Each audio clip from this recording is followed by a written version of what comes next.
नमस्कार दोस्तों, आज हम बात करने वाले हैं वेरिकोसील में असरदार डाइट के बारे में।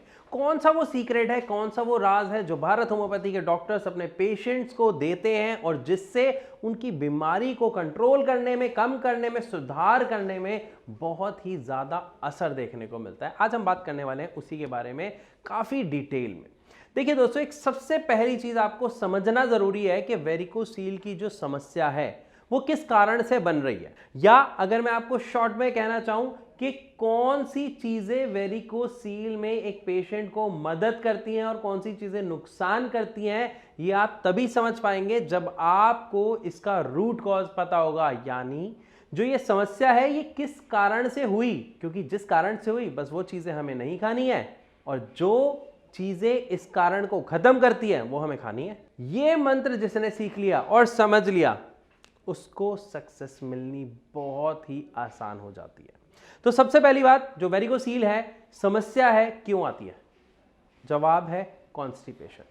आपकी पेट से यह समस्या शुरू होती है। जी हाँ, शायद हो सकता है आप जान के हैरान रह गए हो, सुन के हैरान रह गए हो, क्योंकि पेट की समस्या को तो हम कभी कुछ समझते ही नहीं, बहुत जल्दी इग्नोर कर देते हैं। डाइजेशन नहीं हो रहा है या हम ओवर ईट कर रहे हैं, हमें पेट में दर्द रहता है, हम इनो ले लेते हैं, गैसोफास्ट ले लेते हैं, या और भी बहुत सारे प्रोडक्ट्स हैं, हम कुछ भी ले लेते हैं और पेट की समस्या को अनदेखा कर देते हैं। लेकिन जब ये समस्या काफी लंबे अरसे तक चलती रहती है और इसी तरीके से कोई व्यक्ति इसे अनदेखा करता है तो वेरिकोसील जैसी समस्या का सामना उसे करना पड़ता है। क्योंकि असल में वेरिकोसील में समस्या आ क्या रही है कि जो हमारी वेन्स हैं, जो आर्टरीज हमारा ऑक्सीडाइज ब्लड लेके आती है, और जो वेन्स हैं जो गंदा ब्लड या डीऑक्सीडाइज ब्लड को वापस ऊपर हार्ट तक प्योरीफाई करने के लिए लेके जाती है, उसमें जो वॉल्व लगे हुए हैं वो वर्क करना बंद कर देते हैं। अब ये कारण कुछ भी हो सकता है किसी वजह से ऐसा हुआ, जो मैंने बताया आपको कॉन्स्टिपेशन, जो 90% कारण देखा जाता है, या और भी कोई वजह हो सकती है। लेकिन उसकी वजह से दिक्कत कहां आई कि जो ब्लड फ्लो था वो प्रॉपर मेंटेन नहीं हो पाता, उस तरीके से ब्लड हार्ट तक नहीं पहुंच पा रहा होता जिस तरीके से उसे पहुंचना चाहिए, और वो ब्लड ज्यादातर वापस नीचे इकट्ठा होता रहता है, जिसकी वजह से जो वेन होती है, जो वेरिको वेन होती है, वो स्वेल्ड हो जाती है, इन्फ्लेम्ड हो जाती है, जिसके कारण न केवल इनफर्टिलिटी बल्कि और भी बहुत सी समस्याओं का सामना करना पड़ जाता है अगर सही टाइम पर इसका इलाज ना लिया जाए। यहां पर एक चीज का आप खासा ध्यान रखें कि सर्जरी इसका सही इलाज नहीं है। जानना चाहते हैं क्यों, तो बाकी वीडियो बनी हुई है, आप उस पर सर्च कर सकते हैं, देख सकते हैं। अभी हम बात कर रहे थे डाइट के ऊपर। सिर्फ ये आपको जो समझाया ये इसीलिए जरूरी था कि आप समझ पाए इसका कारण क्या है। तो अगर हमें वेरिकोसील की समस्या को ठीक करना है तो हमें क्या करना होगा, हमें कैसी डाइट लेनी होगी जो हमारी कॉन्स्टिपेशन को खत्म करे, जो हमारे डाइजेशन को स्ट्रांग बनाए। और ऐसी क्या चीजें हैं, आपको ज्यादातर चीजें पता हैं, लेकिन उन चीजों में कुछ चीजों का खासा ध्यान रखना है जो मैं अब आपको बता रहा हूं। सबसे पहली चीज, सबसे ज्यादा हम सुनते हैं कि वेरिकोसील के पेशेंट को लहसुन खाना चाहिए, है ना, सुबह उठते ही लहसुन खाना चाहिए, बहुत असरदार है। यस है, लेकिन क्यों है? क्योंकि लहसुन के अंदर दो सबसे असरदार क्वालिटी होती है। पहला कि ये आपके खून को पतला करता है, जिसकी वजह से उसका जो फ्लो है वो बहुत अच्छा होता है। दूसरा, इसके अंदर एंटी इन्फ्लामेटरी गुण होते हैं, यानी जो आपकी सूजन हो रही है उस सूजन में कमी लाता है, उसे कंट्रोल करता है, उसे ठीक करता है। इसके अलावा वो सारी चीजें जिसमें फाइबर बहुत ज्यादा मात्रा में है, वो सब एक वेरिकोसील के पेशेंट के लिए, एक नॉर्मल व्यक्ति के लिए बहुत ही असरदार चीज है उसके डाइजेशन और उसके कॉन्स्टिपेशन को ठीक करने के लिए। अब हाई फाइबर वाली चीजें, फ्रूट्स भी आती हैं, वेजिटेबल्स भी आते हैं, इसमें आप मोटे अनाज को भी गिन सकते हैं। मैं एक एक करके उसे डिफाइन नहीं करने वाला, वो आप समझ रहे हैं। लेकिन यहां पर आपको चुनाव बहुत ही समझदारी से करना है कि अगर आप सुबह नाश्ता कर रहे हैं तो नाश्ते में सिर्फ रोटी ना खाएं, अपनी उस रोटी में कोई ना कोई जो मौसमी सब्जी आ रही है वो भरवा लें। पराठों को बिल्कुल अवॉइड करें, एक्स्ट्रा ऑयल नहीं चाहिए, हमारे डाइजेस्टिव सिस्टम को उसकी जरूरत ही नहीं होती, वो तो सिर्फ जीभ को जरूरत होती है टेस्ट के लिए। तो उस टेस्ट को अवॉइड करें, रोटी पर फोकस करें, और रोटी खाली नहीं खानी, रोटी में आपको कोई भी सब्जी, जैसे अभी गाजर आ रही है, मूली आ रही है, तो आप इन सबको भरवा के रोटी सिखाएं। उससे क्या होगा, रोटी के साथ आपकी जो वेजिटेबल जा रही है तो फाइबर का अमाउंट बढ़ गया आपके खाने में। इसी के साथ अगर मान लीजिए आप दलिया प्रेफर करते हैं, खिचड़ी प्रेफर करते हैं मॉर्निंग में बहुत सारे लोग, तो वो दलिया नॉर्मल ना खाएं, वो मल्टी ग्रेन दलिया खाएं। मोटे अनाज सुना है, आप सब जानते हैं, तो मोटे अनाज का दलिया खाएं। ये मार्केट में बना हुआ भी मिल जाता है या फिर आप अपना खुद का पिसवा सकते हैं। मोटे अनाज के दलिए से सबसे बड़ा फायदा क्या होगा, 100% फाइबर का फायदा, डाइजेशन इजी स्मूथ हो जाता है, और जो आपकी कॉन्स्टिपेशन की प्रॉब्लम है वो खत्म सिर्फ 3 से 4 दिनों में होती हुई आपको दिखने लग जाती है, चाहे वो कितनी भी पुरानी हो। क्यों? क्योंकि अब तक जो आप अपनी प्लेट में परोस रहे थे वो सही डाइट नहीं थी, लेकिन अब जो आप सुन रहे हैं, जो आप सीख रहे हैं, जो आप डिसीजन ले रहे हैं, वो एक राइट डिसीजन है जिससे आप अपनी खुद की समस्या पहले ही खत्म कर रहे हैं। और अगर आपके परिवार में ये डाइट सारे लोग लेने लग जाते हैं, न केवल कॉन्स्टिपेशन, डायबिटीज, वेरिकोसील, बल्कि बहुत सी बड़ी बड़ी बीमारियों से बचा जा सकता है अगर डाइट सही है। इसी तरीके से अगर हम बात करते हैं लंच की या डिनर की, जिसमें आप दबा के रोटियां खा रहे हैं, राइस खा रहे हैं, इट्स ओके।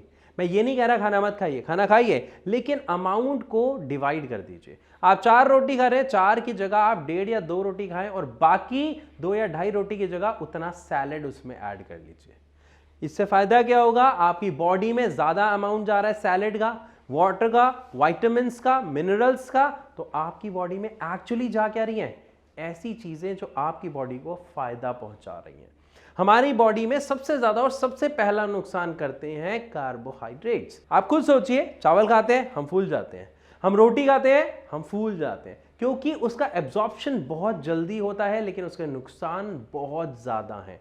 ये मैं नहीं कह रहा, ये आप इतिहास में जाके पढ़ें, जितने भी लोग हैं, जितने भी ऋषि मुनि हुए हैं, उनकी डाइट पर कभी फोकस करके देखिएगा कि वो क्या खाते थे। ऐसे ही नहीं कह देते कि वो अन्न त्याग देते थे। हम यहाँ पे अन्न त्यागने की बात नहीं कर रहे, हम यहाँ पे सही अन्न का सही तरीके से प्रयोग करने की बात कर रहे हैं। तो यहां पर अभी हमने क्या समझा, high amount of fibre diet लेनी है, okay. Second thing, fruit salad आपको ऐड करना है। थर्ड वेरी इंपॉर्टेंट थिंग, आपको खाना खाने के तुरंत बाद कभी भी पानी नहीं पीना है। यह सबसे बड़ा नुकसान है, चाहे आप कितनी भी अच्छी डाइट ले रहे हैं, कितनी भी फाइबरस डाइट ले रहे हैं, अगर आप लंच करने के बाद, डिनर करने के बाद पानी पी लेते हैं, सबसे बड़ी प्रॉब्लम क्रिएट करता है इनडाइजेशन की, कॉन्स्टिपेशन की। तो आपको पानी अवॉइड करना है खाना खाने के तुरंत बाद। आप आधे से 1 घंटे बाद ये पानी पिए। यही पानी आपको वरदान की तरह काम करेगा आपकी बॉडी में, अगर आप इसे सही टाइम पर पी रहे हैं। सेकंड सबसे इंपॉर्टेंट चीज, खाना हम खाते हैं, क्यों खाते हैं? एक पेट की जरूरत के लिए और एक जीभ की जरूरत। स्वाद में ऐसा देखा जाता है, बहुत सारे हमारे भारतीय भाई बहन ओवर ईट के आदी हो जाते हैं। मतलब पेट जब तक यहां तक ना भर जाए ना, कहते हैं ना यहां तक भर गया भाई, मैं डकारें आ रही हैं बड़ी बड़ी। जो व्यक्ति इस तरीके से खाना खाता है, ध्यान रखिएगा, वो बीमारियों को खुद न्योता दे रहा है, क्योंकि आपकी बॉडी के काम करने का एक लेवल होता है। और ये सोचिए, काम तो वो तब करेंगे ना जब उसके पास टाइम होगा। अब हमने खा लिया, यहां तक डिनर किया, सो गए, तो बॉडी क्या पूरी रात काम कर रही है? नहीं। इसीलिए पेट खराब होना, इंडाइजेशन होना, गैस होना, कॉन्स्टिपेशन होना, आप देखेंगे ऐसे लोगों को ये प्रॉब्लम अक्सर बनी रहती है, पेट फूला हुआ और टाइट रहता है। तो ओवर ईट को अवॉइड करें, चाहे सुबह, चाहे दोपहर, चाहे रात की बात हो। आप थोड़ा थोड़ा करके खाएं। इसीलिए बड़े बूढ़े भी एक बात कहते हैं कि अपनी भूख से आधा खाएं, या कम से कम 1 रोटी का गैप जरूर रखें, या 1 रोटी कम खाएं। इसका फायदा आपको पहले ही 3 दिन में देखने को मिल जाएगा। कोशिश करें, शुरुआत में हो सकता है बहुत सारे लोगों को जिनको आदत होती है, उनको ये फील होने लग जाता है मेरा तो पेट ही नहीं भरा, मैं तो भूखा हूं, मुझे नींद नहीं आ रही, मेरा काम में मन नहीं लग रहा। तो ध्यान रखिएगा, ये शुरुआत के कुछ समय में ही आपको दिक्कत आएगी, लेकिन अगर आपने ये आदत डाल ली तो आप बहुत सारी बीमारियों से बचे रहेंगे, एंड द बेस्ट पार्ट, आप फिट रहेंगे, जो हर व्यक्ति रहना चाहता है। इसी के साथ कुछ इंपॉर्टेंट चीजें और, अक्सर ब्रेकफास्ट और लंच के बीच में हमें भूख लगती है। शाम को डिनर से पहले और लंच के बाद का जो टाइम होता है उसमें हमें भूख लगती है, जिसमें बहुत सारे लोग ब्रेड पकौड़ा, समोसे, मोमोज, चाउमीन प्रेफर करते हैं। ये जहर है, बिल्कुल ना खाएं।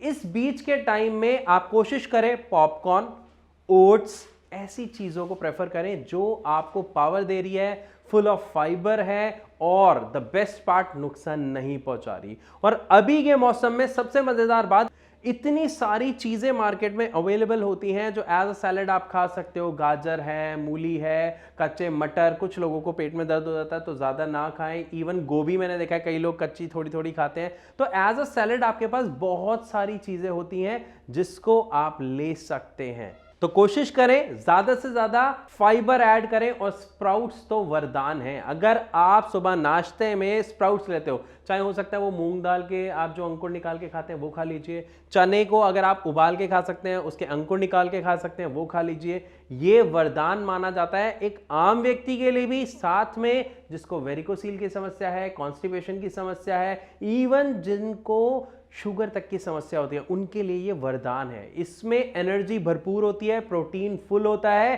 कार्ब्स बहुत कम होते हैं, तो वरदान हो गया ना। सो आई होप इस पूरी वीडियो में आपको बहुत अच्छे से समझ आया है कि एक वेरिकोसील के पेशेंट के लिए, इवन एक नॉर्मल व्यक्ति के लिए जो बेस्ट डाइट होती है वो क्या होती है और हमें क्या लेना चाहिए और अवॉइड क्या करना चाहिए। ये मैंने थोड़ा सा नहीं बताया, मैं ऐड ऑन कर देता हूं। कोशिश करें अगर आप नॉन वेजिटेरियन हैं तो spicy oily non veg avoid करें। अगर फिर भी बहुत ज्यादा क्रेविंग होती है तो थोड़ा बहुत खा सकते हैं, लेकिन अवॉइड करें। हां, अगर आप बॉइल्ड चिकन खाते हैं तो वो कंपैरेटिवली बहुत इफेक्टिव होता है, जो आपको प्रोटीन का अमाउंट ज्यादा देता है बाकी चीजों से। साथ ही अगर आप फिश खाते हैं तो वो भी बेनिफिशियल है, अगर आप बॉइल्ड एग्स खा रहे हैं वो भी बेनिफिशियल है, लेकिन रेड मीट अवॉइड करें, जो ज्यादातर ऐसा देखा जाता है, वैसे इंडिया में नहीं खाया जाता है, बट फिर भी अगर आप खाते हैं तो उसे अवॉइड करें। रीजन समझना बहुत जरूरी है, क्योंकि उसे डाइजेस्ट करना बहुत मुश्किल है। हमारा डाइजेस्टिव सिस्टम रेड मीट को इजीली, बल्कि सच बताऊं तो किसी भी नॉनवेज को डाइजेस्ट करने में उससे बहुत ज्यादा एफर्ट्स लगाने पड़ते हैं। इसीलिए कोशिश करें कि नॉनवेज अवॉइड करें, लेकिन अगर आप खाते हैं तो किस तरीके से खाना है ये मैंने आपको बता दिया है। सो आई होप आपको काफी अच्छे से समझ आया होगा डाइट के सारे सीक्रेट। फिर भी अगर आपका कोई सवाल है या आप वेरिकोसील की समस्या का सामना कर रहे हैं, ट्रीटमेंट ले रहे हैं लेकिन आपको रिजल्ट नहीं मिल रहे, तो आप भारत होम्योपैथी के डॉक्टर्स की टीम से फ्री ऑफ कॉस्ट कंसल्ट कर सकते हैं अभी इसी नंबर पे कॉल करके। और अगर फिर भी कोई ऐसा सवाल है जो आप चाहते हैं कि हम अपनी वीडियो में ऐड करें उसके जवाब को, तो कमेंट सेक्शन में अपने कमेंट को लिखना, अपने उस सवाल को लिखना बिल्कुल ना भूलिए। और ऐसी और इंफॉर्मेशन के लिए चैनल को सब्सक्राइब जरूर कीजिएगा। सो अब आपसे चलने की इजाजत चाहूंगा, मिलूंगा अपनी अगली वीडियो में, तब तक के लिए नमस्कार।